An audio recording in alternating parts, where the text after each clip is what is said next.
Welcome, everyone. Thank you for joining us for today's workshop, Understanding and Combating Rape Culture. My name is Jaden Edeyemi, and I am one of this year's co-chairs for the New Mexico Conference. And I would just like to take a moment to introduce our speaker for today. So today's speaker is Felix Zaid, and I wanted to start by just talking a little bit about the Albuquerque Rape Crisis Center. So the Albuquerque Rape Crisis Center was founded in 1973 by a group of students at the University of New Mexico Law School. In the basement of Women's Studies program, the women set up a hotline to provide support and validation to women who had been sexually assaulted. At the same time around the country, rape crisis centers and domestic violence shelters were opening their doors to address violence against women, crimes that had previously been widely unacknowledged, and even worse, often seen as socially acceptable. Since then, the Rape Crisis Center existed to provide support and advocacy to survivors of sexual assault, their families, and loved ones. During that history, there has been a tremendous amount of progress towards acknowledging sexual assault and domestic violence as crimes. Hard battles have led to better definitions of sexual assault, to increase protections for survivors, and have improved the systemic response in addressing the crime. In 2001, ARC became an independent nonprofit organization. Currently, the agency has 3 programs plus the administrative team: crisis services, community education, and counseling. The agency is overseen by a volunteer board of directors. Funding for the center comes from a variety of sources, including federal, state, and city government grants, private foundations, and individual donors. In 2006, ARC officially changed its name to the Rape Crisis Center of Central New Mexico to reflect more accurately the general service area for the agency. In the 21st century, the center celebrates more than 4 decades of service on behalf of survivors and victims of sexual assault, as well as their friends and loved ones. So with that being said, I want to pass it over to Felix.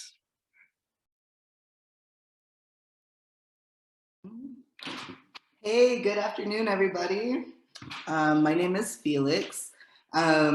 Excuse me if I feel a little bit awkward right now because I can't see anybody, so like it makes it feel like I'm talking to myself, which is okay. So I've been working at the Rape Crisis Center as a prevention educator for the last about 3 years.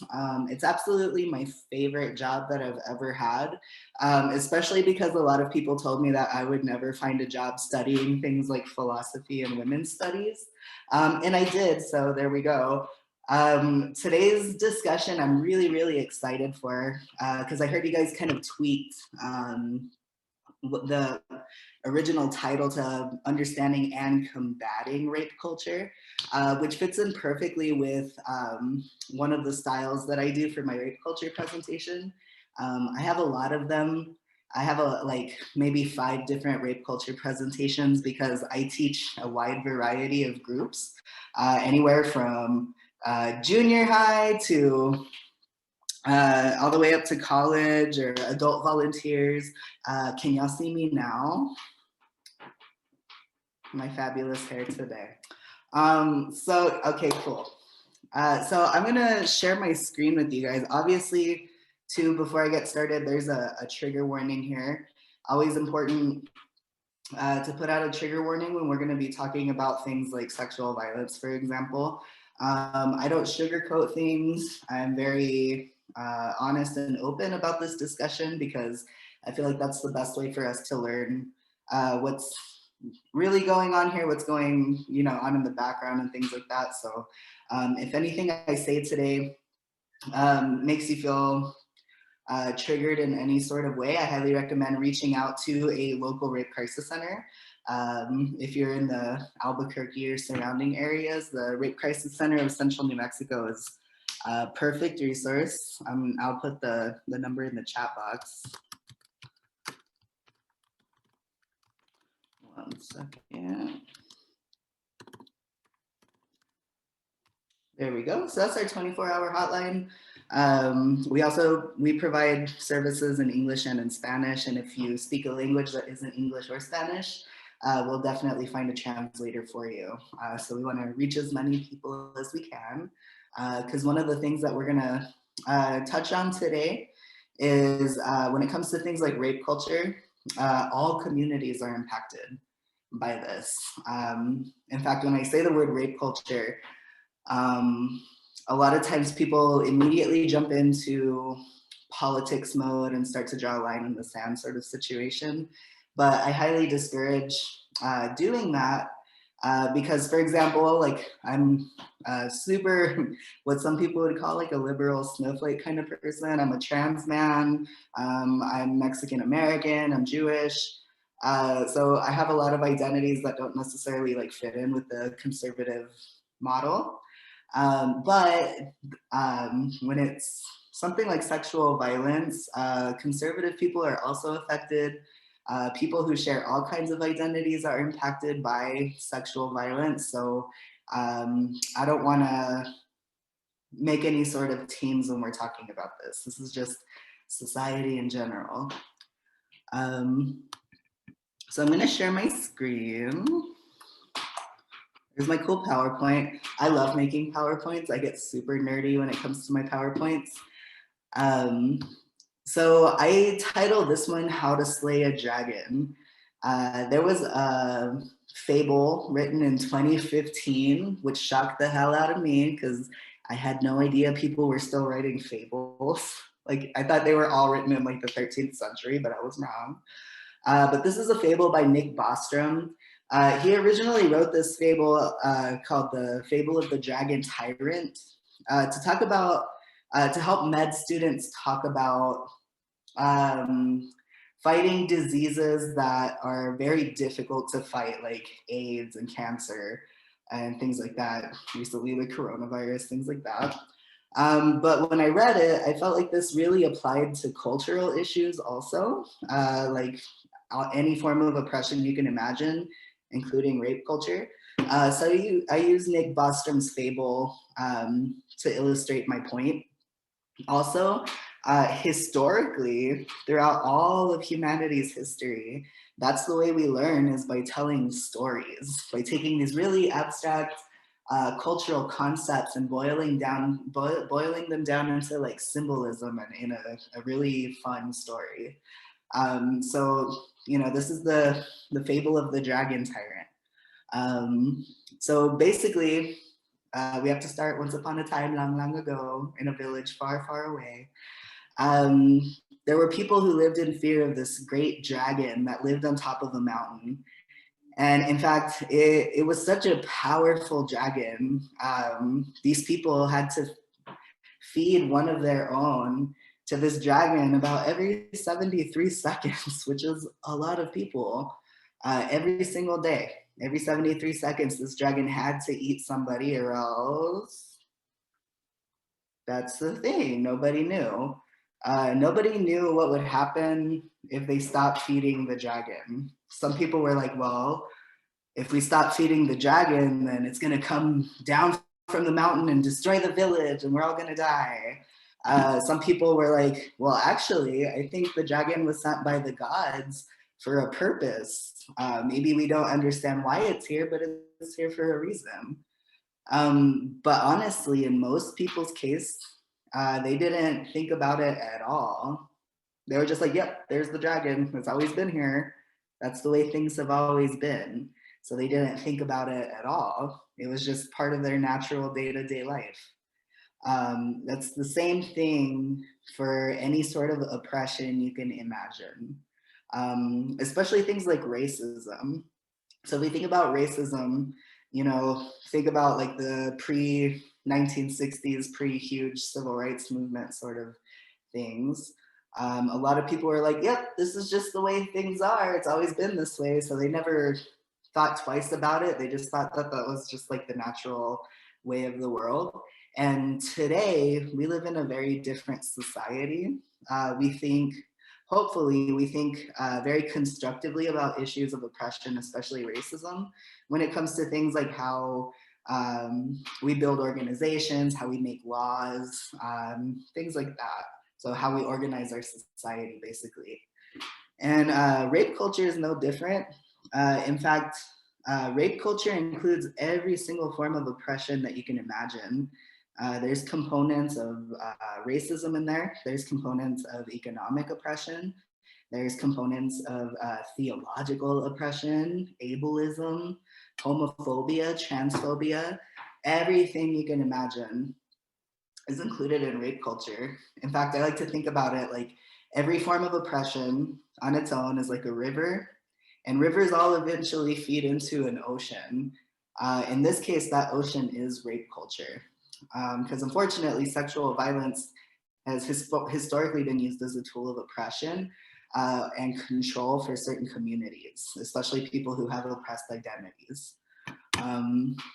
The other thing too, when we're talking about forms of oppression and rape culture, it's important to address our own biases, because there is no such thing as a person who has zero biases. We all have some sort of bias that we need to be able to be honest with ourselves about, to inspect and also combat.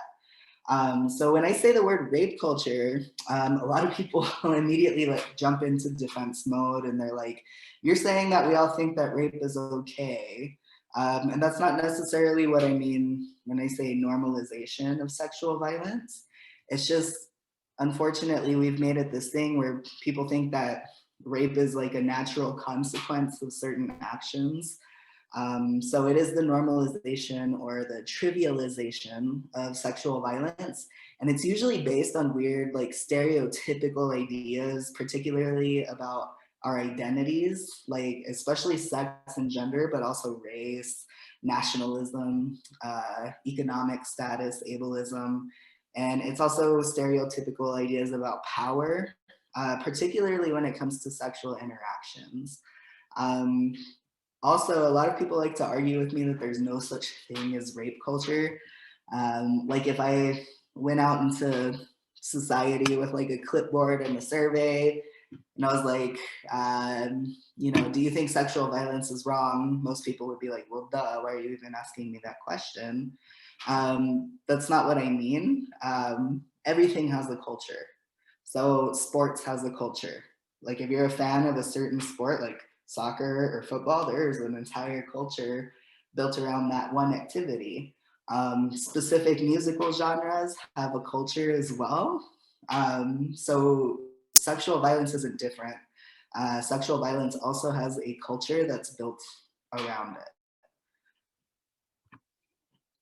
So some aspects of rape culture, and we'll be going more into depth with all of these. First of all, it starts with faulty ideas about what consent is supposed to look like. So many times, I've been doing this for 3 years, most of the time, even with a group of full-fledged adults, if I ask them, what does consent mean? People will, knee-jerk reaction, just say, it means permission. But when it comes to sexual interactions, it's a little bit more complicated than that. So there's a lot of weird ideas people have about what consent looks like that aren't necessarily healthy or aware of personal agency and individuality. There's also a lot of victim blaming that occurs in sexually violent crimes that doesn't happen with other crimes, which we'll go into here in a little bit too. Unfortunately, there are populations who are more vulnerable to experience sexual violence. There is an intersectionality to sexual violence, which the way it ends up happening or coming up or solidifying is that the more oppressed identities you hold as a person, the more likely you are to experience sexual violence. So the instances or the chances of being a victim are compounded if you hold many oppressed identities or marginalized identities. With rape culture, as with many forms of oppression that contain stereotypes, there are a lot of myths that people believe about sexual violence, about victims, about perpetrators that aren't necessarily true. especially when we look at statistics. So, science doesn't tell the full story, but it does give us some solid numbers in certain circumstances that we can use to think about these ideas in a more complex way. And then rape culture is used surprisingly often in the media when it comes to selling things to people, when it comes to telling stories. All of the things we're going to talk about pop up in a very visual way when we watch movies, even commercials, advertisements. So we'll look at that too. I always like to start this conversation by going over what consent should look like. And when I say should look like, this isn't just like my opinion. This is also reflected in the laws most of the time. I will say most of the time because in many states, this unfortunately is not reflected in the laws. But at least here in the state of New Mexico, I've studied the penal codes, and it's at least up to date there on a very surface level. So a huge part of my job as a prevention educator, a sexual violence prevention educator, is to teach people about clear communication, not just talking, not just being able to verbalize things, but also being able to listen to people when it comes to verbal and nonverbal communication. So in order to have somebody's full consent for a sexual activity, it has to be 100% clear to all parties involved that everybody's okay with what's happening to their body. And this means that we're taking both verbal and nonverbal communication into the picture. So if at any point there's some sort of confusion about how somebody feels, the activity either needs to stop, or there needs to be more questions asked about how that person is feeling, what they're okay with, what their boundaries are, etc. So it has to be perfectly clear. It's really hard to have a clear picture of what somebody's feeling if they are incoherent. So if somebody is asleep, if somebody is under the influence of drugs or alcohol, they become incoherent. It's harder for them to communicate what their comfort level is, not necessarily what they want or what they don't want, but what their comfort level is. Also, when it comes to consumption of drugs and alcohol, people have a tendency to focus on the victim's state of mind, but let's also think about what that might do to a potential perpetrator. Drugs and alcohol can make people terrible listeners. It can make people more aggressive. Especially if they already have those ideas somewhere in their brain, those ideas of entitlement, those aggressive feelings. So alcohol and drugs can really bring those terrible ideas to the surface. So, people need to be coherent. In fact, at least in the state of New Mexico, you can't consent to anything legally if you are under the influence. Like, I can't take my 32-year-old self to Claire's at the mall and ask them to pierce my ears. They would kick me out of the store because I would be too incoherent to sign the release form that's allowing them to pierce my ears and put like a little cute kitten stud in my ear, right? That seems like a very innocuous situation, but legally they wouldn't be allowed to do that. So people definitely can't be making decisions about their body if they are under the influence of drugs and alcohol. Consent is also an ongoing process.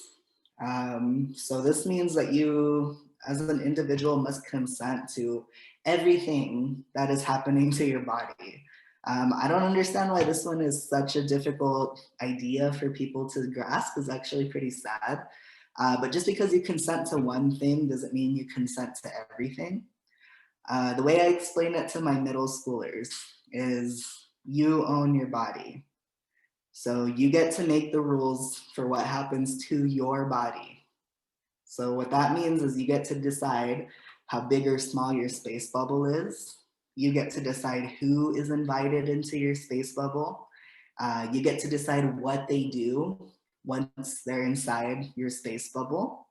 And you also get to decide for how long they stay inside your space bubble, because it's yours. It's literally nobody else's. So if you consent to making out with somebody, that doesn't mean that they have like full rights to escalate the situation without your consent. Like, you have to be comfortable and happy the entire time. Even if you're in the middle of having sex with somebody, you're allowed to stop whenever you want. And in fact, if the other person doesn't stop, in most states, I'll explain why I said most in a sec. In most states, that's immediately a crime. But this is where we start to get into some really rape culture-y ideas. In the state of North Carolina, with the way the law is written, if you consented to having sex with somebody, the ongoing thing is not included in the law. So technically, legally, in the state of North Carolina, which they're trying to fix, the person who you're with is allowed to finish without your consent, without it becoming a crime. So that's gross. That is an awful way to interpret the law. The law, unfortunately, has had to evolve quite a bit with our understanding of what constitutes a sexual violence. So, that's something to consider. We live in a system, especially our criminal justice system, our victims justice system, it's inherently broken. So we're having to fix things along the way as we come to understand them. The ongoing part feeds directly into the willing part.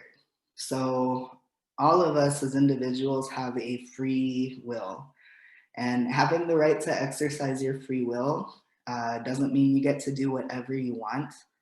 It means you are allowed to decide for yourself what you will or won't participate in voluntarily. I work, with kids most of the time, and I can't tell you how many anonymous letters I've gotten telling me that, when this individual is with their partner, if they tell them they have a boundary or they tell them they're not ready to do something, their partner will immediately get annoyed with them and angry with them and start pressuring them into changing their mind. They'll start like begging them to change their mind even sometimes. And if somebody's pressuring you even emotionally, that's not consent. Willing means consent must be given voluntarily, not because somebody pressured you into that activity.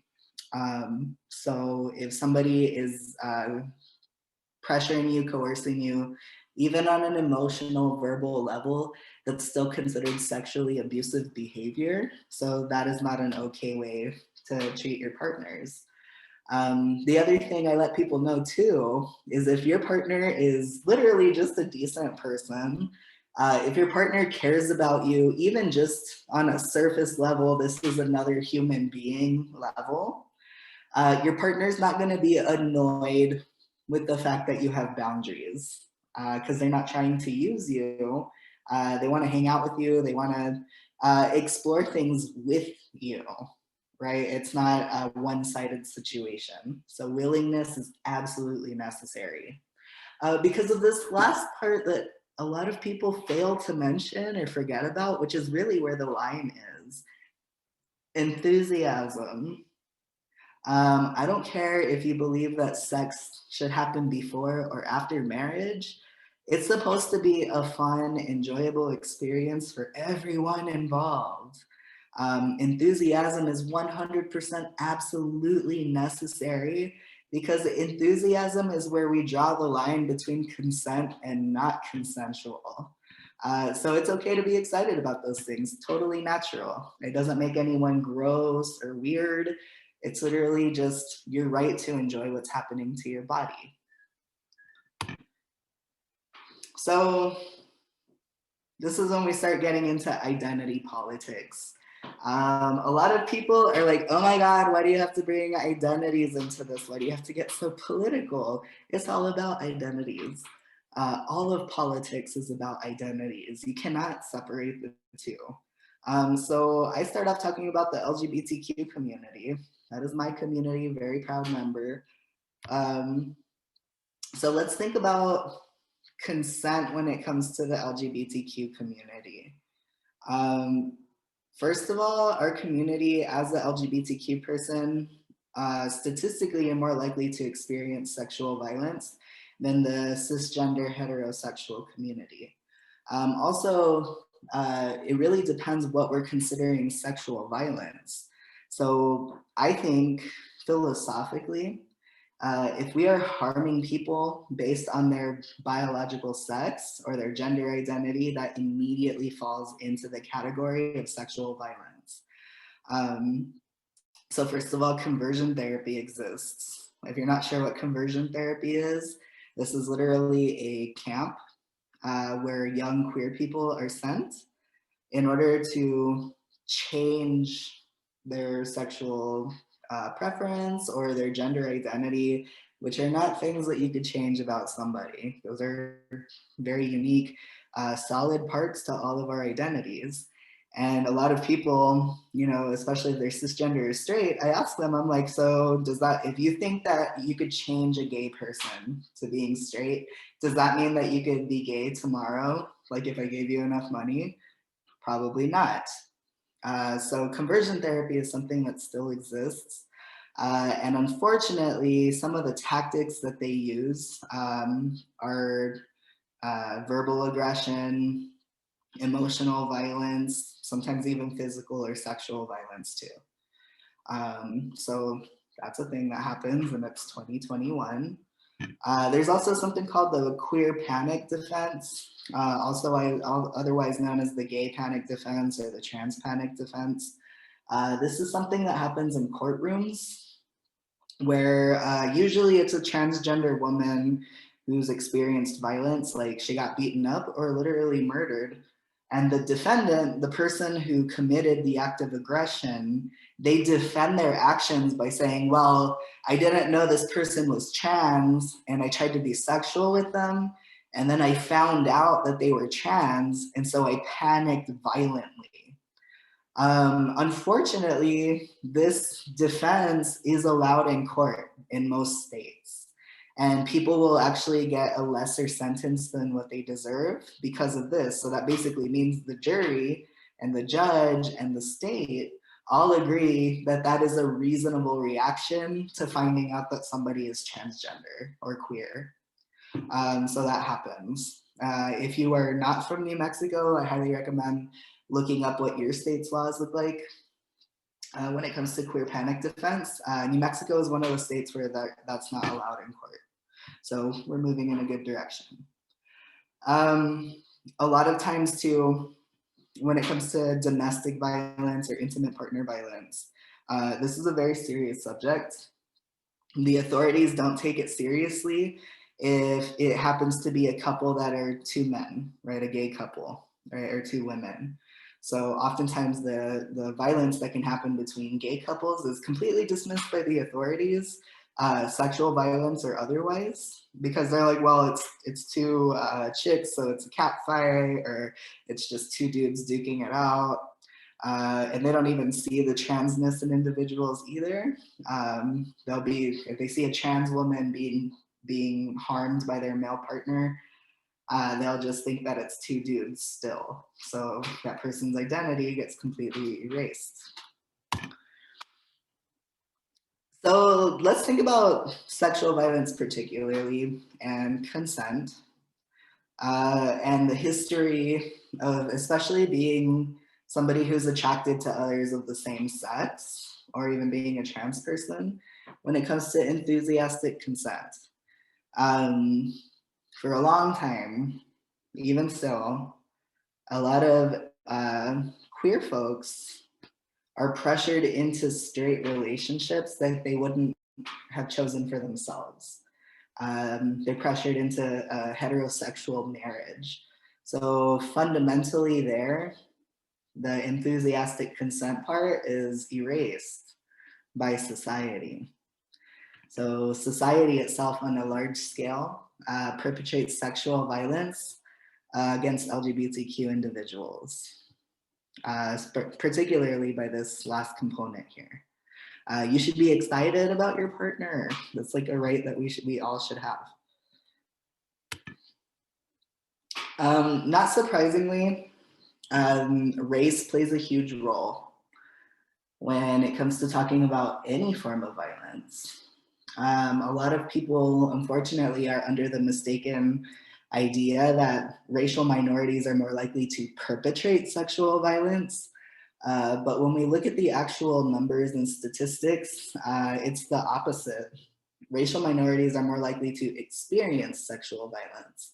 And I'm not saying anything negative about my white brothers and sisters here, but most rapists who are actually in jail, or most rapists who are accused, happen to be white people. So that goes completely against the actual statistics. There's a very racialized way that society tends to talk about criminals in general. And lots of times the perpetrator's color, like the color of their skin or their racial identity, plays a part in the believability of the perpetrator's innocence. So over here, I have some pictures. These are actual photos that were used by the media when it came to talking about crimes that occurred. So these top two over here, this is this guy over here in the white shirt. I wish you guys could see my mouse, but the guy in the white shirt over here is Samuel DeBose. And this guy in the police uniform is Ray Tensing. So it was one of these really crappy stories where it was a routine traffic stop that ended up in someone's murder. Samuel DeBose got pulled over by Ray Tensing because I believe he had a taillight out. It was some bullcrap reason. There is not very much clarity in what happened after he was pulled over, but what happened ultimately is that Ray Tensing shot Samuel DeBose at point blank range for something that originally started as a routine traffic stop. These were the pictures that the media used when they were talking about this story. For an untrained eye, somebody who doesn't usually talk about oppression, that makes Samuel DeBose look like the criminal here. This was actually a mugshot from an unrelated, non-violent crime. And it makes Ray Tensing look like this, police hero sort of dude if you view that job as heroic. It paints him in a very positive light and Samuel in a very negative light. Even though Ray Tensing was the perpetrator in this situation, he killed somebody for no reason. So I want to fix it. This is a better picture of Samuel DeBose. This is him every day. He was actually a very loving individual, had a lot of friends. He cared a lot for his community and for his family. He was described as a very gentle man, very good person.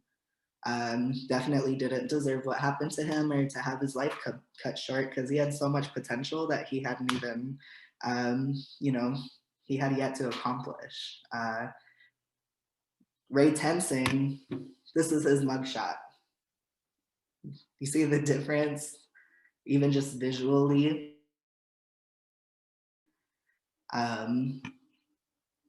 So same thing happened when we're talking about stories that have to do with sexual violence.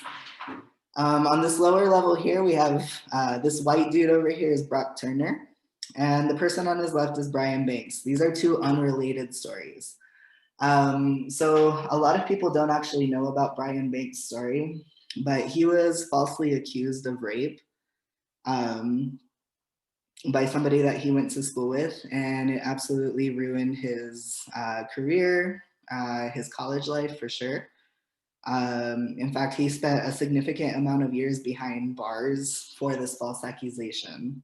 If we look back at Black history, racial history in America, false rape accusations were historically used against men of color in order to get them in trouble. And so this is something that happened very recently to Brian Banks. The person who accused him recanted their story. And in fact, there was absolutely zero evidence to suggest that Brian Banks had committed this crime in the first place. He had a very solid alibi. There was no physical evidence. And again, it got recanted. Brian Banks, thankfully, has been able to recuperate a lot of his life. He's a professional actor now, as well as a professional athlete. But he did have to waste a significant amount of his life behind bars for a crime he did not commit. Meanwhile, this white guy over here in the prep school uniform is Brock Turner. For those of you who don't know about Brock Turner's story, this happened in about 2012, I believe. Brock Turner was a student at Stanford University, very prestigious college. He came from a very prestigious family, a very well-connected family. Brock Turner was at a party one night, and there was a woman also at the party named Chanel Miller. They interacted with each other. It ended up where Brock Turner was walking Chanel Miller home, and she passed out. She became unconscious at some point in the night. So Brock Turner took it upon himself to drag her body behind a dumpster and sexually assault her with his hands, with objects. And she actually woke up at the hospital, which tells you how unconscious she was. Like, she was out cold. In fact, two medical students were passing by on their bicycles, and they saw what happened, and they decided to intervene in the situation. So they ran up. Brock Turner ran away. One of them chased behind him. The other person stayed behind to check Chanel Miller's vitals because they weren't even sure if she was alive. That's how unresponsive she was. When she woke up at the hospital, she had to wake up to the slow realization that she was there because she had been sexually assaulted. At first, she noticed that her underwear was missing, and then she noticed that she was dirty. She noticed she was in pain. She had pine needles in her hair, and the detective who took her case had to tell her that she had been sexually assaulted. And so Chanel Miller decided to take this to court. Not many people do. In fact, only 1 in 6 individuals will report to the police that they had been sexually assaulted or raped. The other 5 we at least know about because they go to a rape crisis center, they go to a hospital. So this isn't including people who don't tell at all. But she decided to press charges. And what ended up happening was Brock Turner's defense attorney did everything they could to completely ruin Chanel Miller's credibility. So they said things like, well, she's had sex with other people before, so why wouldn't she have consensual sex with Brock Turner? Basically calling her a slut in court. And honestly, it doesn't matter what your number is, like, you deserve consent every single time, and it's also nobody's business. They said things like, well, she was dancing with Brock Turner, she was flirting with him at the party, so she sent mixed signals. If you have mixed signals, that's not clear, right? You have to be 100% clear. Also, she was incoherent, right? She was so drunk to the point where she was passed out cold when this was happening. So it doesn't matter, even if she was completely into Brock Turner before she passed out, the fact of the matter is she was completely knocked out cold when a sexual assault occurred. So that wouldn't even matter in the first place. Brock Turner was definitely found guilty in this case. It's really hard not to be. He was caught red-handed by 2 very credible people, which was lucky on Chanel Miller's part. But But Brock Turner's father wrote a letter to the judge saying that he didn't feel like his son should be punished for what he referred to as 20 minutes of action, which is a disgusting way to address a sexual assault. He called it action. The worst part is that the judge agreed with Brock Turner's father. He said that this young man has a bright, promising future. He had never committed a crime like this before, and he didn't have any reason to believe that Brock Turner would commit a crime like this again. And so he gave Brock Turner 6 months of a sentence. He said that going to jail would have a negative impact on Brock Turner's life. Completely ignoring the fact that, you know, jail is not supposed to be a positive experience, completely ignoring the fact that Chanel Miller has a life sentence now. Completely ignoring the fact that Brock Turner could use more time in jail, if anything, for some rehabilitation, because he has some very toxic and dangerous attitudes and behaviors when it comes to sex. So he was given 6 months. He got time served, counted. He was also released on good behavior, which is not something that happens for just anybody. They literally let him out early because he was a good boy while he was in jail. And so he only ended up serving about 3 months of that sentence. Imagine if he had been a different color. Imagine if he had been a young brown man or a young black man. He probably wouldn't have been given such a light sentence. He probably would not have been released on good behavior. Imagine even if he was a poor white person, he probably wouldn't have been given that benefit of the doubt for recovery either. So he still has to register as a sex offender. If you're feeling completely torn and distraught by that idea, like, he did receive social consequences. So everybody knows him as Brock Turner the rapist. Also in a textbook, there's a picture of Brock Turner right under where they're talking about rapists specifically. So now Brock Turner is a textbook example of a rapist. He has to register as a sex offender for the rest of his life still. So there was some sort of justice that occurred, but not nearly enough. Chanel Miller is the one that has to live with this for the rest of her life, also knowing that she didn't receive justice in the American criminal justice system. It worked not in her favor, even for a situation where he was caught red-handed committing this crime. So this is Brian Banks' headshot for all of his films and for his credits and things like that. Much better picture of Brian Banks. And this is Brock Turner's mugshot, which really, really paints a better picture of who Brock Turner is as a person. That is an awful picture. So if you picked up on a theme that was happening in Chanel Miller's case, there was a lot of victim blaming that occurred. They were basically like, well, she shouldn't have been flirting with Brock Turner, or she should have been more clear with her boundaries, or she shouldn't have been at the party, or why was she drinking so much? It shouldn't matter. She experienced a violent crime. It doesn't matter what state the victim's in. Nobody deserves to be treated that way.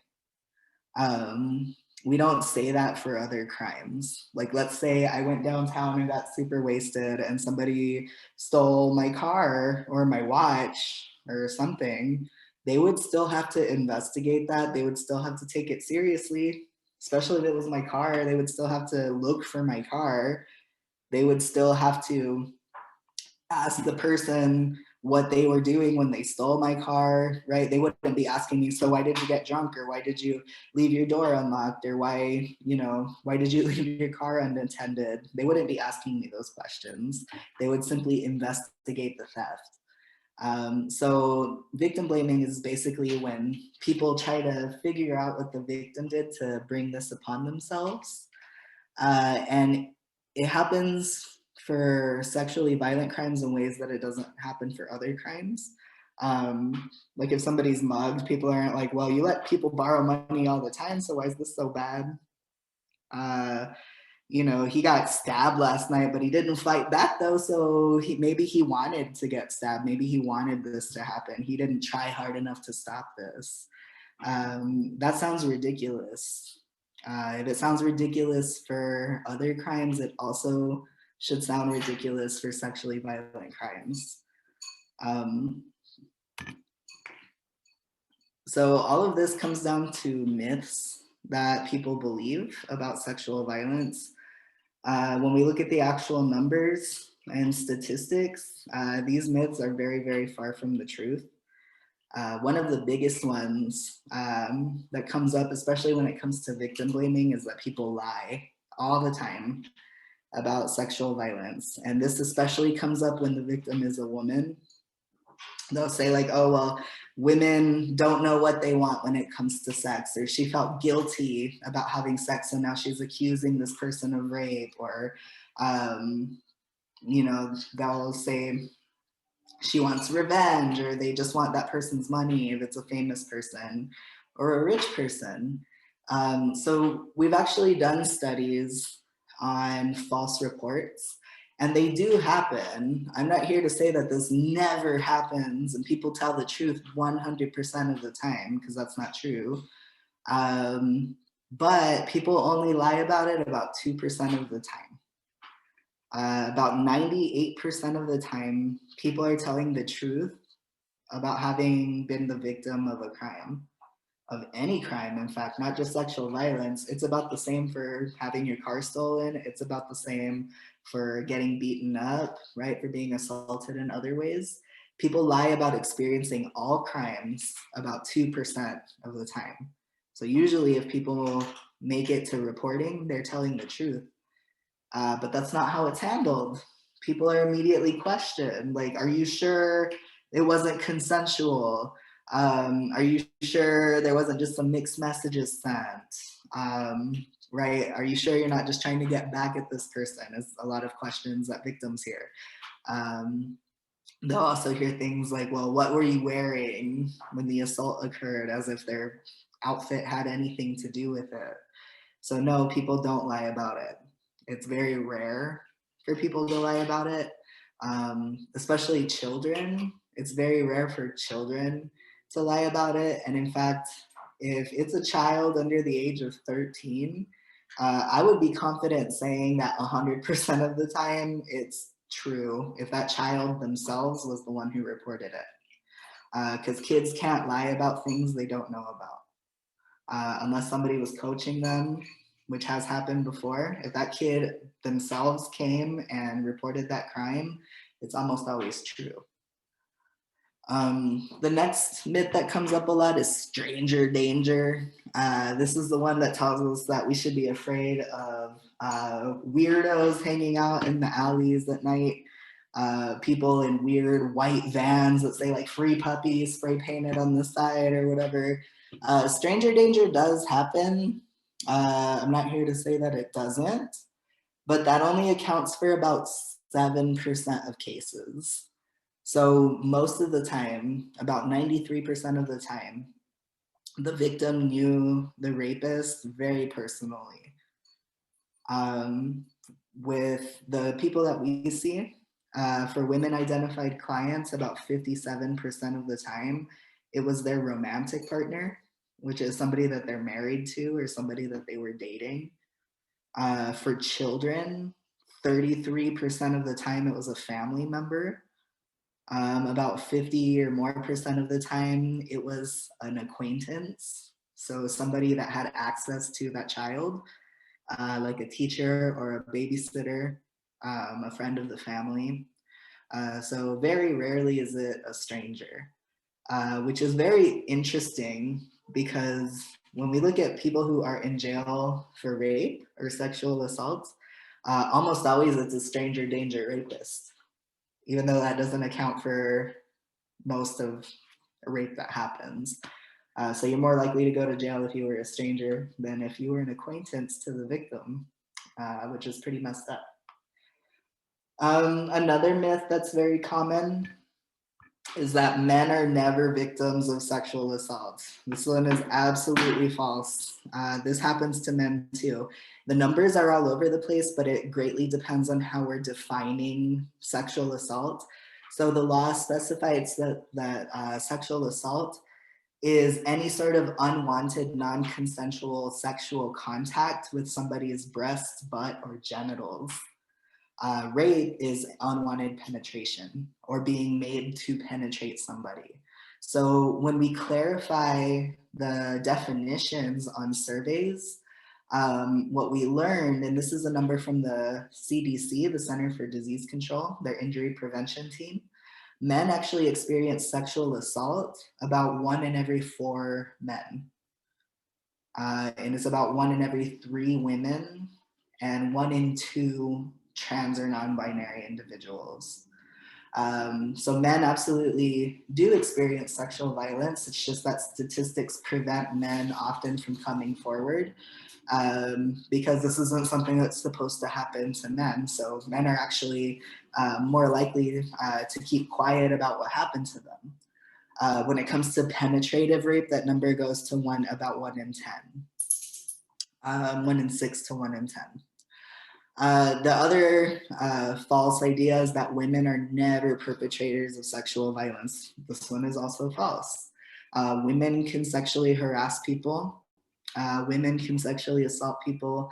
Women can also rape people. So that's something to consider too. Women can commit acts of violence and aggression. Let's see, it looks like we have a question maybe. So actually, I do know when men experience sexual violence, the perpetrators are almost always another male. Women account for about 1% of rapists that we know about. And again, it all comes down to definitions and how we're defining a sexual assault. So a lot of times people are under the mistaken impression that sexual assault means forced penetration. But when we encompass all of it, which is the non-consensual contact between somebody's intimate parts, that number jumps up significantly. So yeah, the perpetrators are usually other males. Let's see. This one is actually hard to tell. Women, I think it's pretty even across the board, to be honest with you. Most of the time, what I can say about the identity of the victim when it comes to women perpetrating sexually violent crimes is that the person is a child.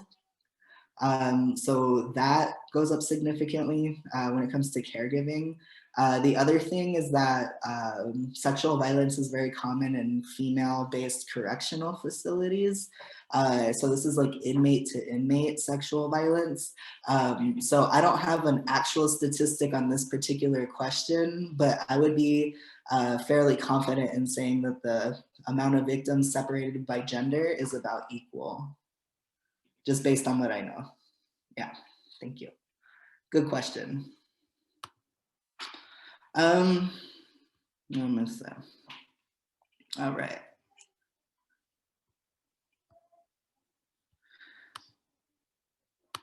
So if you guys want to see all of this coming together, we usually focus this conversation in talking about victims' experiences with sexual violence. I highly recommend you look up the Raymond Gates interrogation. It's on the Young Turks YouTube page. But basically Raymond Gates is being interrogated by the police, and all of these myths that we just talked about like really come out in what he's saying. He says things like, well, she wanted to kiss me and she wanted to hang out with me and she was on my bed and she was in my room and we were drinking. So it's basically all the excuses that come up that fall in line with everything that we're saying. It's really, really important in this work to also research and investigate what's going through the mind of the perpetrators. That way we could get a full story of what's actually happening. The things I have over here, there's pictures on the side. These are anti-rape devices that are marketed to people that basically hold a lot of assumptions about how these crimes occur. Like this one over here is a rape whistle, and it basically, you know, they're like, well, if you push this button and sound this alarm, people will come running to your rescue. This is suggesting that the rapist is going to be a stranger, that it's going to happen somewhere in public. This is suggesting that it's going to possibly even happen like at night. It's also, you know, under the false assumption that people will respond to an alarm that they hear, which honestly, if I heard like a whistle going off or some sort of beep, like I'm gonna be like, oh my God, that's annoying. And I'm like not gonna go check out what it is. So rape whistles have a very low success rate. This is a condom that is filled with spikes. It's a female condom, which means that it's designed for individuals who have female bodies. It's worn internally. And basically, if there's some sort of unwanted penetration, there's spikes on the inside that are supposed to attach themselves to the perpetrator, which is suggesting that the perpetrator is probably going to be somebody who wields a penis. It's going to suggest that it's going to be a stranger. And also, let's just think about how nutty this is. Like, they're just suggesting that you wear this casually when you go out on a night on the town, just in case, which is not at all how it happens most of the time. These are leggings that are supposed to make people's legs look unattractive because unfortunately people are still under the assumption that rape happens because the perpetrator was so attracted to this person that they lost control of themselves and they couldn't help themselves, and that's not how it happens. It's a feeling of entitlement. It's a feeling of wanting to dominate and control somebody sexually. It's not at all about attraction. Similarly, this is a belt, special combination on the belt that only the wearer knows. Supposed to make it harder for somebody to pull your pants off. These are underwear, very similar. They have a button with a combination. You can't pull them down. You can't shift them to the side. They can't be cut or ripped. You know, again, these are about $40 a pair. Are you just supposed to wear these casually? Like what are the assumptions being made about sexual violence when they market these? So it's used in the media. This is the last thing we're going to go over. I want to be respectful of y'all's time. But rape culture and sexual violence is used to sell really weird things all the time. And this is historic. Like this ad over here that looks super old school is from the 70s. And it really paints a picture of how women have been viewed, particularly throughout history. She's on the ground next to a shoe. It says, keep her where she belongs, which is incredibly demeaning. She's also naked for some reason, which has nothing to do with shoes. This one over here in the other corner, it has the guy in the suit with this female looking person over on the side. And it's an ad for Bloomingdale's clothes. And for some reason, it says, spike your best friend's eggnog when she's not looking. Basically put a drug in her drink to render her unconscious. Just a ridiculous, nonsensical way of marketing business clothing. This one is one of the most disgusting ones I've ever seen down here in this right bottom corner. This one is an ad for Belvedere vodka. Alcohol is the #1 date rape drug. A lot of people think that it's roofies or ecstasy, when in all reality, most drug facilitated rapes, the drug in question is alcohol. Like the rapist will pressure or encourage their victim to drink so much that they are incapacitated. Alcohol companies know this. Like people who do marketing have to do a lot of research. But still, they decided to advertise Belvedere vodka by saying Belvedere always goes down smoothly, unlike some people. And she looks terrified, and he looks very happy about what's happening. So that's disturbing. That is a disturbing way of marketing anything. You know, so if you're wondering, how does the story end, going back to the fable, what ended up happening was they would have to have town hall meetings to discuss how to feed the dragon more efficiently. They would have to be like, well, we need to build special trains, and in order to put people in the trains and get them up to the dragon in a timely fashion, or you know, fixing certain schedules or random selections, and you know, a lot of ideas for how to feed the dragon more efficiently. And finally, somebody stands up and they were like, no, I don't want to do this anymore. That dragon ate my sister yesterday. I lost my sister to this, and I don't want to participate anymore. And then someone else stands up and they're like, you know what? You're right. I lost my nephew 3 weeks ago to this dragon, and we miss him, and it was unfortunate what happened. And I don't think that this is something we have to do anymore. And it caused this cascade effect, so where people were standing up and acknowledging, I know somebody who was eaten by that dragon, and I no longer wish to participate in ways that feed the dragon. And so what they did was they came together and they started being more solutions based on how to end the tyranny of the dragon. So if you guys remember, I said every 73 seconds, they had to feed somebody to the dragon. In United States, every 73 seconds, somebody is sexually assaulted or raped. This is a cultural issue. The lucky thing about that is cultural problems are based in our attitudes that we have about each other. And so you have the ability to control yourself and to control your attitudes. So the solution is based in our attitudes about oppression, our attitudes towards each other, our attitudes about sexual violence, our attitudes about consent. And so in order to change attitudes, the solution is education. Because I know when I was young, I didn't receive any education like this. We didn't talk about sexual violence at all. And so it's important for us to be more open about this discussion as a society, to be more intellectual about it, to do studies, to do research. And that way, that research is the tool that we use to build the sword that we eventually slay that dragon with. It also requires accountability for our own actions. Remember, sexual harassment is also sexual violence. It's unfortunately a very common behavior. Sexual violence can be boiled down to things like sexism, transphobia, homophobia, racism. Be accountable for your own biases and do better. Educate the people in your life, like your friends and family, about these biases that they might have, right? Accountability means also calling people out when you see toxic behaviors, especially if it's somebody that you know. Accountability also means standing up for somebody that you see being victimized, even if you don't know them. As human beings, we are absolutely responsible for each other, for each other's well-being, for each other's safety.